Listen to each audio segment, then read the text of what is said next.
Hey there, wizards, and welcome to part 3 of Unit 3 on cultural rites of passages. Marriage.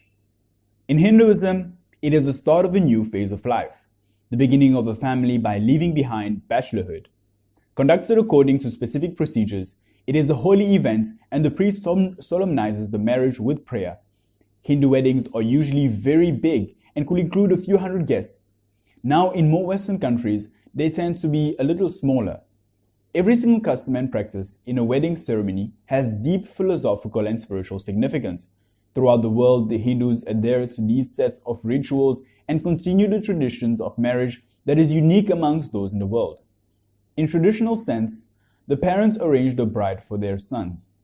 In these modern times, most young people choose their own partners.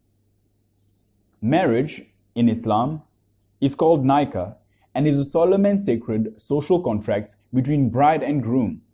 The nikah ceremony is essentially the groom's formal proposal with at least 2 witnesses in attendance, as well as the couple's acceptance of the marriage contract. Muslim wedding ceremonies do not always include vows.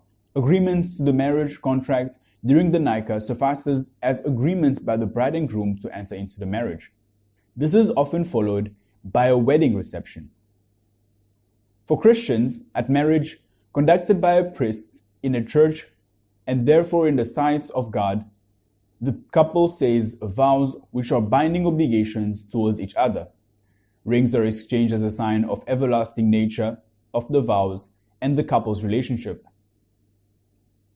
The order of the ceremony is the beginning of the service, where the priest welcomes the congregation and then reads out what Christian believes in marriage. The declaration, which is when the couple make their promises in front of God that they will love, comfort, honor, and protect their partner as long as they both shall live, and the vows, where the couple then make their vows to one another. The Zulu traditional wedding ceremony, or umabo, usually takes place after a white wedding. This follows the dowry ceremony, lobola, the bringing of gifts for the bride's mother and close family, or izibizo, and umbondo, where the bride brings different household groceries for her soon-to-be family. On the big day, a Zulu bride will change her outfit at least 3 different times to convey to her new in-laws her beauty in different styles and colors. The wedding service takes place at the local church, and during this time, the bride is dressed usually in white. After the church wedding, the party moves to the bridegroom's home. During the ceremony, the family of the groom slaughters a cow to show that they are accepting the bride into their home. The bride puts money inside the stomach of the cow while the crowd looks on. This is a sign that she is now part of the family. The wedding ceremony ends with the bride giving gifts in the form of blankets to a new family, including the extended family.